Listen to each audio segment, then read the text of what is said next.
Morning, counsel. Do you want to flip that around until it's your time so that we're not distracted by it? Thank you. Morning. Good morning, Your Honors. May it please the Court, Nancy Gregoire and Richard Ivers for, excuse me, Maroone Honda, and I'd like to reserve 3 minutes. 3 minutes, sure. The parties have briefed a number of issues in this both appeal and cross-appeal. We perceive the main issue to be the validity of spot delivery in the state of Florida. If Was it the validity of spot delivery in the state of Florida, or is it the validity of spot delivery in this particular case? We believe that it has implications far beyond this case. Well, it may have implications, but we're dealing strictly with this case, and my understanding from my reading, as well as the cases, is that there may be a little bit of a difference in the risk document here than in some other cases. I think the factor that fueled this case was the fact that there is a merger clause in the risk document. And the merger clause, and we agree with Counsel for Cuello on this, the merger clause argument has never been specifically made in a case beyond Patton, which is the out-of-state case. Does merger clause, go ahead, I'm sorry. Yeah, I thought the Maroone case dealt with that very similar merger clause in the Middle District of Florida. Duval, that's exactly right. That's the second case. Duval Motors relied on the Patton case. No, this is Maroone versus Lou Sobe Automotive of Jacksonville, Middle District of Florida case in February 2012. And that also, Judge. But they dealt with a merger clause very similar to the one in this case. And that's said you read the documents together. Exactly. But the problem is that the merger clause, now we have 3 cases with the merger clause. The implication for the rest of Florida is that these merger clauses are almost universal in risks. And they have various wordings, but they all say this document controls, this document is the only agreement among the parties, there is no other agreement. So what happened in Vereen, which is in our favor, as opposed to this case and Duval, is that the court said, we see the merger clause, but we do not believe that it prohibits consideration of the other documents. In this case, the court said, I see the merger clause, I see no other case in the state of Florida addressing merger clause in a risk with a bailment agreement. And the what about the federal cases out of the Southern District? Federal cases, particularly Muro, Hunter. I mean, they all seem to indicate that what you're really looking at under the truth in lending is what's in the risk contract itself. Am I correct? That's correct. For truth in lending purposes, right. To see whether there's been compliance, you know, truth in lending and our act, our Motor Vehicle Act, contain factors that right. risk must I understand contain. that. Let me tell you where I'm having a problem. Maybe you can straighten me out. When I look at these cases seem to indicate to me, the federal cases, I could find no state case on point with the facts that we have here. Somebody cited to King Motors. I don't think that applies here at all on the truth in lending matter. There was no truth in lending. There was no truth in lending decided there. Correct. Even though it was brought up in oral argument. So the court didn't make a decision. All these cases say yes, under the Truth in Lending Act, what you look to is, and Regulation Z, you look to the state to determine the contract. But in dealing with truth in lending, what we're going to look at is the risk contract. Was there a contingency in the risk contract? And they all seem to indicate if there's not a contingency, despite the merger clause, if there's not a contingency, then you violated the truth in lending. That's what I'm getting. Can you straighten me out on it? Because that's what I'm getting. But that's exactly where the Duval case and Patton case and this case came down. They said you look only at the risk. Right. The problem with that is both the number of cases that say that you construe documents signed at the same time contemporaneous documents as though they were one. Right. Now, there are a number of cases. There's Chastain, there's Hunter, there's King on the Act, which is almost identical to TILA, saying Right. we look at these documents because they were executed at the same time.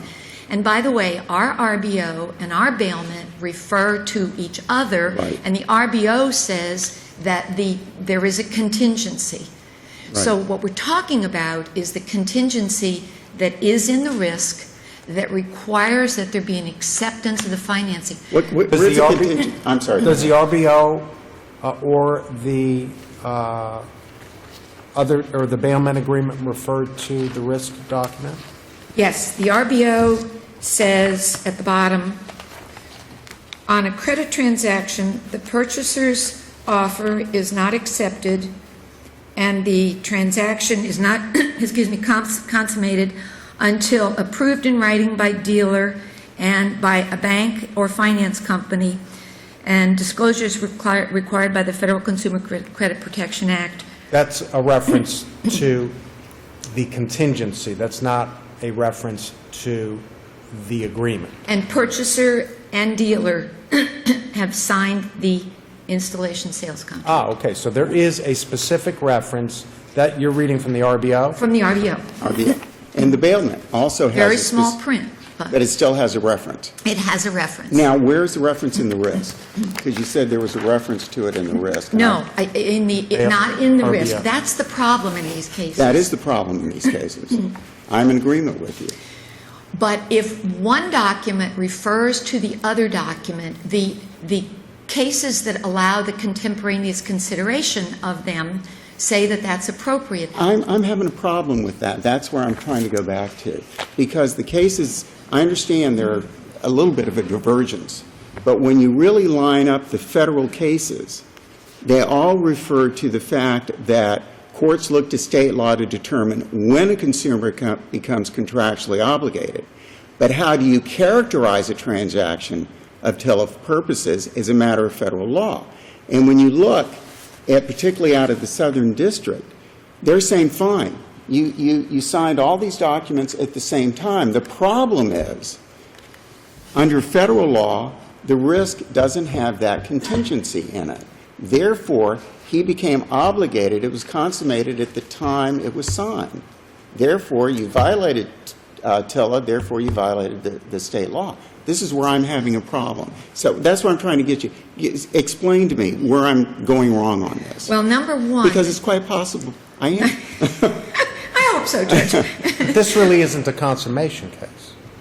Consummation is, according to TILA and under Bragg, the moment in time when a purchaser would be bound. And therefore entitled to the disclosures. But there's not a disclosure that's missing from this risk. That's why this isn't a consummation case. But it's not, there's no contingency. How do you get past these cases to say, if you've got the contingency in there, that's fine. If you don't, consummation occurs when he or she signs the risk agreement. Consummation for purposes of TILA and for Right. purposes of our Act is the point in time when the purchaser would become obligated. Right. If this contract is accepted. Right. There is no acceptance on this contract. This contract has no signature by the dealer. So then they shouldn't have let the car leave the dealership.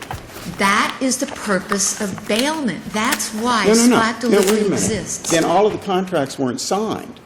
So there was no contract? Because you're trying to say if you read all three of them together, you interpret them together. If they're not signed, you don't have a contract. There is no contract because there was no acceptance of financing. That's the purpose of bailment. I understand. That's the purpose of bailment, and I agree with you wholeheartedly. Florida wants to recognize bailment. The auto industry needs to recognize bailment. I understand totally where you're coming from.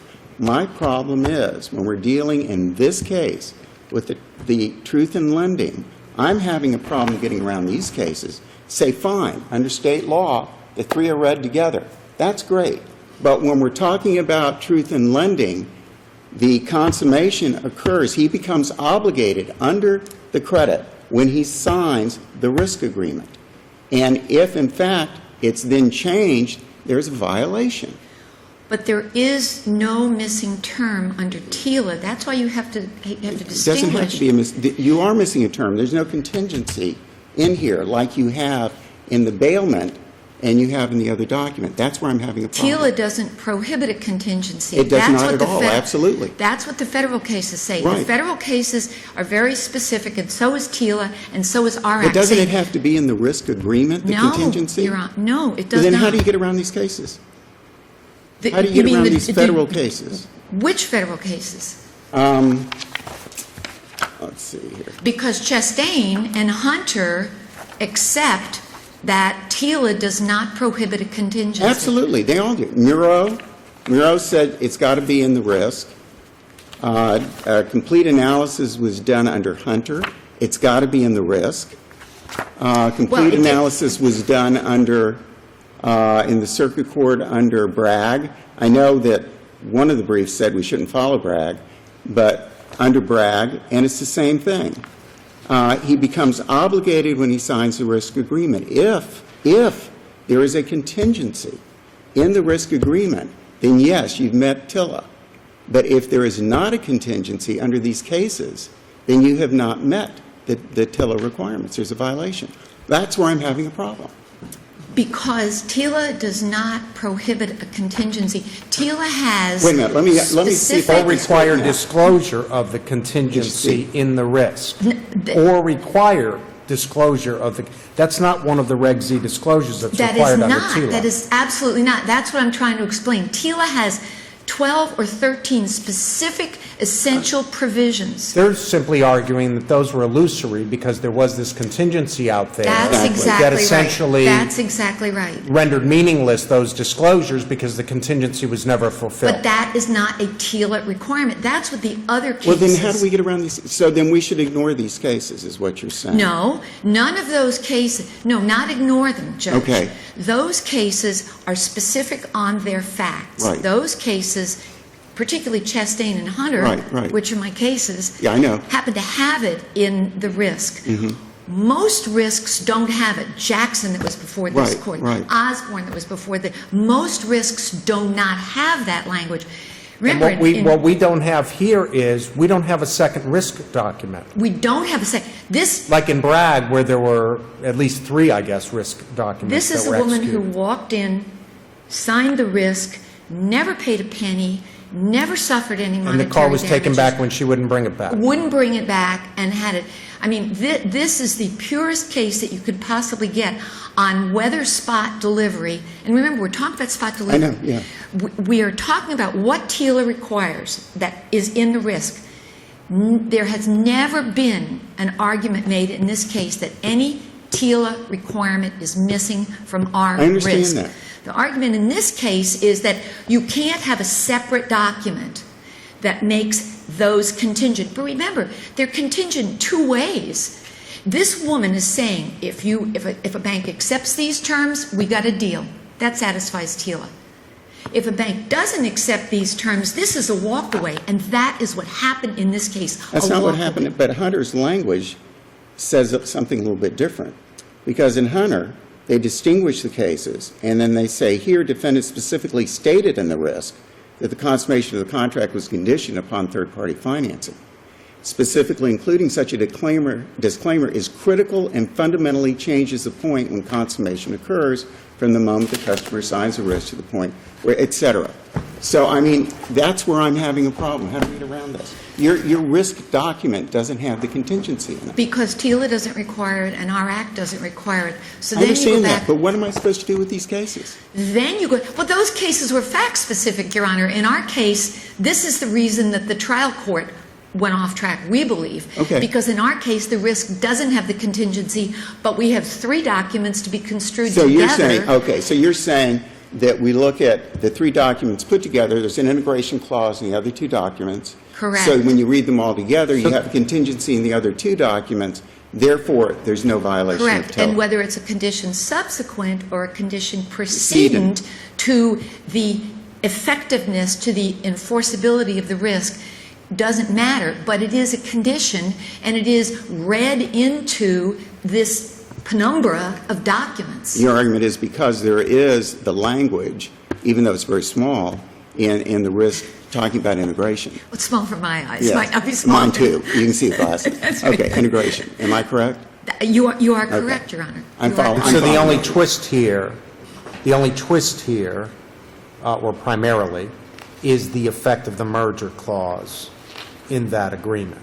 If that merger clause has a legal operative effect to prohibit our consideration of the other documents. Exactly. And outside, and that's patent. Right. By the way, patent, the risk was signed by the dealership.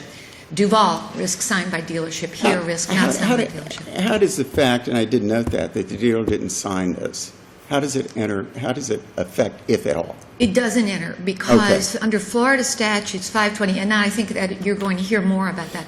Under 520, the main statute says signed by all parties, but there's a condition to that says that as long as the document ultimately sent to the buyer is signed by all parties. Remember, in these contingency, the reason that Patton and Duval came down the way it did is because those courts said, dealer signed, it's a binding contract, Right. It's integrated, we're Right. done. That's why the dealers cannot sign until they have financing, because that's the whole purpose of spot delivery. Spot delivery, someone walks in weekend, evening, can't qualify for financing on the spot, but wants to drive the car off the lot. Well, and it's important to the industry in Florida that you Very have the spot, important. the spot Very delivery. important. And And- almost Not that every any dealer of that does it. really matters. Not To us, may matter to you, but it doesn't really matter to the world us. of commerce, it may matter. But the issue is, does the risk need to contain the contingency? I understand in Chastain and Hunter that it did. Our position is no, it does not, because TILA doesn't require it, our act doesn't require it.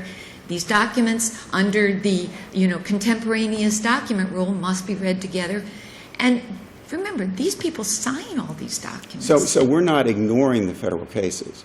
We're Oh, just no, saying, no, we're no. just saying, you want us to say the three documents read together to have the integration clause, and therefore consummation didn't occur until the time the contingency came about, which Correct. was the financing. And there are other federal cases. There's Right. Janikowski, Right. the two federal cases we're most familiar with are the two from the 11th. Certainly I'm most familiar with them. Thank you, counsel. We took you way over. Appreciate it. You'll have a couple minutes for rebuttal.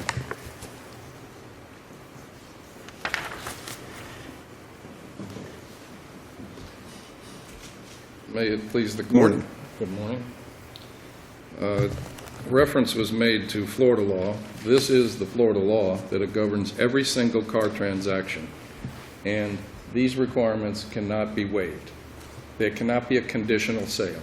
In Florida, there's a conditional sale for payment of monthly payments to buy the car. Florida doesn't recognize conditional? No. In fact, Contingency- Florida what about a prohibits it. contingency contract? Florida doesn't recognize? Here are the requirements. Shall. Not discretionary. In writing, okay, shall be signed by both the buyer and seller. That's not really an issue here. Shall be completed as to all essential provisions prior to the signing by the buyer. So this is a requirement in Florida. It's on its face. It's mandatory. Well, then King was decided incorrectly. Yes, and King was decided without even explaining the next section. 520.13 is not even mentioned in the opinion. It says waiver. Any waiver of these provisions shall be, unenforceable and void. So how do we reconcile that statute with 319.001, You which, don't even go there because we have definitions under 520. Up here, 520.2 is you're not definition. suggesting that they are irreconcilable? No, their definition of conditional just says monthly payments. A car can be bought over a period of time. This is an installment sale effort to implement TILA in Florida. So we would have to find that King, out of the fourth, was wrongly decided. No, on its own face, it says that we do not enter opinion on. They're not Truth talking in about Lending TILA. Act. They Well, say but we're that. not talking They about said that in TILA. the opinion that, You- okay, this is an effort of Florida to implement TILA. And there's a law here that says that if 520.08, that if they're going to say that their actions and their conditional sale complies with TILA, they have the burden of proving it. They have never proved that because they can't prove it. Because under TILA, the disclosures have to be meaningful. To be meaningful, they have to be made prior to consummation. Consummation by Bragg, right here in our Southern District, approved by the 11th Circuit, still valid law, never overruled. Bragg says that consummation is when the buyer, the consumer, signs the risk. And the But risk that's just the triggering, that is the triggering act for the required disclosures under TILA. they have to be made before that. Yeah, I'm saying, but that is what consummation, that is the effect of consummation. Right, and it says you can't waive that. Are you suggesting that, hang on a sec, you may want to go to the podium so everybody can see and hear you, but. Excuse me. Are you suggesting that there was a TILA violation because required disclosures were not made by the time that your client signed the contract? The violation, It's either yes or no. Either there was a TILA violation by the time that your client signed, or there was not a violation of TILA when your client signed. no, that's the wrong question, Your Honor. So then there was no, you are not alleging that there was a failure to disclose under TILA at the time There was a your client failure signed. to acknowledge the first contract. It was a done deal the moment that she signed. And by the way, she offered to bring the car back, and they said, oh, bring it back. She did, and they wouldn't give her her trade-in back. What is So the failure to disclose? What did they fail to They disclose called under her TILA? up, brought her back, and recontracted her, went from 3.9 to 17%. She refused to sign the contract of the 17%, and they repoed the car. So there was no second risk. There was one testified to by the plaintiff. There was no second risk executed. Executed, right. So there was no second risk contract, no second risk Now agreement. we get to 520.12. That leads right in perfectly. Penalties. What You- happens when you violate this? If you want everyone to hear you, got to go there. What happens when you violate it and you don't have the second contract? They can just go on doing these kind of frauds and spot deliveries with no second contract. It's kind of a bait and switch. Get you out of the marketplace so that nobody else sells you a car. I'll sell you at 3.9. Okay, you're approved. Everything's fine. I have your insurance. Here's the keys. It's all yours. See you later. 2 weeks later, oh, you got to come back. We I really I didn't. certainly understand the theory. I'm trying to wrap my head around what the The violation was. penalty says that if there is a willful violation, there's no more willful violation in this case than the What was bailment the evidence? agreement. What was the evidence of willful violation? The bailment agreement itself. That is a written condition that's not allowed under Florida law. And also, the language in the buyer's order is not allowed under Florida law. You cannot have a conditional TILA sale in Florida because our statute is right on point. So then the federal cases that say you can have a contingency, Well, the Is ones, wrong- are the wrong. ones in the 11th Circuit and Southern District say you can't have a contingency. You have a violation of TILA. no, if you- they don't say that. That's They say what Bragg says. you can have a contingency, but it has to be in the risk contract. Well, that's even better. Well, but That their even- argument that is even helps when you- us even more. But their argument is when you put all three together, you have a contingency. Oh, but here what you got. The bailment agreement and the buyer's order have that contingency language. That's a waiver, and that there can be no waivers. None. Not only that, the waiver provision, 520.13 itself, cannot be waived. This is the strongest non-waiver provision on the statute books. There is not a single case they can cite to you interprets 520.13. There's not a single case they can say it doesn't apply to these transactions. And that is right in the heart of our requirements under retail installment sales, Part 1, motor vehicle sales finance. So you'll notice that in the King versus King, they don't mention 520.13. Right. They don't even say, why wouldn't they bring that up and discuss it? It says you cannot have a contingent sale. You have to comply with 520.071A. The penalty here is the amount of the finance charge. When they do this, the penalty, it's not damages, it's a penalty for violating TILA in Florida and violating our statute. And if I could now, Here's the holding of Bragg. Can I read you the holding of Bragg and you tell me why you Yes. think it stands for Yes. what I guess is a different proposition? To give full effect to TILA's goal of providing meaningful and timely disclosure of important credit terms, we hold that in a financing agreement containing a condition precedent where the condition of obtaining financing is within the exclusive control of the lender and of the seller and third-party lender, consummation occurs when the consumer signs the contract.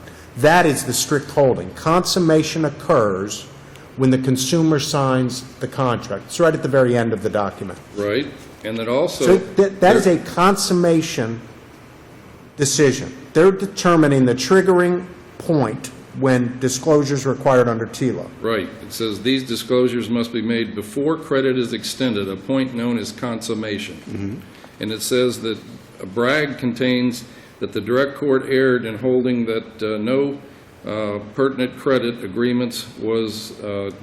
Is there any disclosure that they failed to make under TILA at the time that your client signed the risk? Is there any disclosure that they failed to make at the time that your client signed the risk? Yes, I could say that they failed to disclose to her that it's conditional. They lied to her. They told her that she's approved, it's her car, it's a done deal, you signed. You mean if we don't look at the buyer's order or the bailment agreement? Right. Okay. So it does come back to the merger clause, really? But you Well, think that's underpinned by the statute? I think the statute trumps everything. I think this is as plain and unambiguous as you could ever get. Now let me tell you how they could sell a car and do it properly. By the way, the dealer is the first creditor. The dealer takes the application, gets the credit, makes a decision, writes up the documents, has the person sign it, and then assigns it maybe to a third-party assignee. But the dealer is the creditor, and if they can't get it assigned, guess who gets the payments? The dealer should receive the monthly payments because they're a creditor. They've extended credit. And they don't want to be a creditor because they don't want to get the monthly payments. They want to get a lump sum from the assignee. So what they do is they don't give possession right away. If you walk in and say, I've got terrible credit, and I'm not even sure I could buy a car, and I have a low-paying job, and, I'd love to buy a car. And if they say, no problem, sign and drive, we can put you in a car no matter what, and lie and bait and switch, that's what they're doing. All they have to do is say, look, we're going to try our best. We're going to pull the credit. We're going to get an application. What's your phone number? We'll call you. We'll allow you to shop credit. That's what TILA is all about, to honor the honest car dealers who want to compare credit. And that's why TILA was even brought in to begin with. So the system works. So the commercial capitalistic system works on the extension of credit. If a consumer can go from dealer to dealer and compare credits, then the system works. If the dealership extends credit the way it wants to, regardless of what the consumer is knowledgeable about, then they're going to take advantage of the consumer. They're going to take advantage. Is your argument the fact that it was the risk agreement was signed, and then those terms which your client signed were not given to her and couldn't be given to her? That's a violation. Right. Right then and there.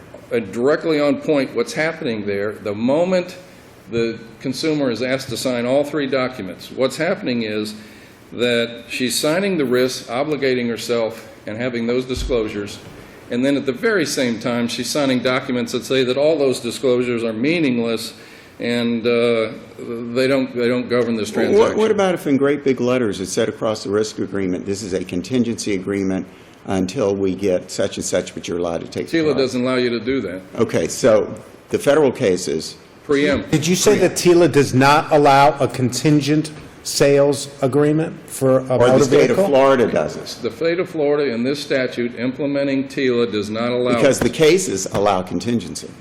Well... The federal cases.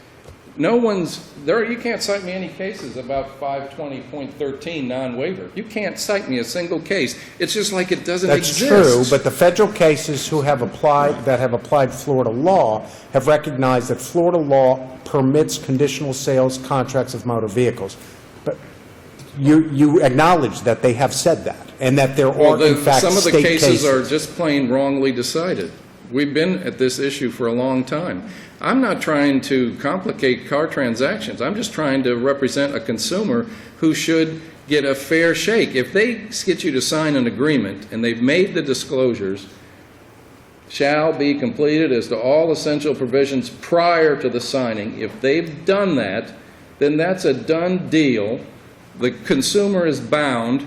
The consumer is bound to pay the finance charges to the dealer until the dealer has a proper assignment to an assignee. Chapter 520 was intended to implement a TILA on a state basis. Yes, and TILA encourages states to do this. And do you believe that Chapter 520 is more expansive than TILA, or it's patterned directly Yes, after with that TILA? non-waiver provision in there, yes, you're right on point. That non-waiver provision right there is awesome. And the reason why they put that in there is they didn't want dealers to try and get around TILA. They kept trying to get around TILA. And TILA became Regulation Z and all of the ramifications of consummation. And now we have BRAG. BRAG is right on point so far as when the consumer is bound. The consumer is bound the moment they sign. But you know what? The dealer thinks, this is what the dealer thinks. The dealer thinks, I didn't sign it, so I'm not bound by it. And I got these contingencies, so I can always yo-yo the car back. We in the consumer business call it the yo-yo transaction. You go down and you pull it back up. You put the car out and you pull it back in. That's not in compliance with TILA. Sorry, I got carried away there. Thank you, further counsel. questions? Anything else? I want to recognize Ray Inglesby, who filed the amicus. And How are you, sir? I was going Thank to yield time to Ray. Apologize. Thank you for your time. Counsel, a couple of minutes. May it please the Court, number one, the Longwood case discusses specifically 52013 and rejects exactly the argument made here, the federal case. Number two, you heard Mr. Blake say that all these documents were signed at the very same time, I quote, and so they are contemporaneously signed. Number three, in the Bragg case, I agree the Bragg case is very important here, controls here. I believe it helps Maroone Honda because the Bragg case says that Florida law parties can condition formation of a contract on the occurrence of an event. There was no condition precedent set forth in the risks in Bragg. It was in the contemporaneously signed documents. And yes, Bragg is a TILA case, but and King is an act, Florida Act case, the alphabet Right. of which just eludes me. But remember that the Florida Act is patterned after TILA. So the fact that the King case did not have to discuss TILA because TILA wasn't raised doesn't mean that it isn't controlling here. The Florida Act and TILA converge. Except Mr. Blake contends that it is more expansive in the non-waiver clause in 52007. All the non-waiver clause says is that you can't waive your rights under TILA. And the rights under TILA are the ones that, and Your Honor, you've asked 3 times and you've not gotten your answer. Where was the TILA violation? What TILA term was left out of these documents? I don't think there's a TILA violation. There's no TILA violation as far as the things that are listed. In my mind, the problem enters into when did the client become obligated under the credit, looking at the case law, as to whether there was a TILA violation. No question there was a Bragg consummation. Right. Numbers 3 and 4, I just want to mention Sure. the willful violation. Up to the time this case was decided, Duval was after this case, I believe, there was no Florida case saying we couldn't do what we did. So willful violation could not, as a matter of law, have happened under 52012. And finally, there was no finance charge. She paid not 1 red cent, ever. Is there a difference between assessed, charged, and paid? That is the argument, and that's why Your Honors are up there and we're down here, because we believe it means if she had to pay something, she suffered a Then why did they use the damage. word charged or assessed and not paid? This is our legislature. Television. Thank you both very Respectfully much. request you reverse. No, nothing more. Thank you both very much. Thank you all.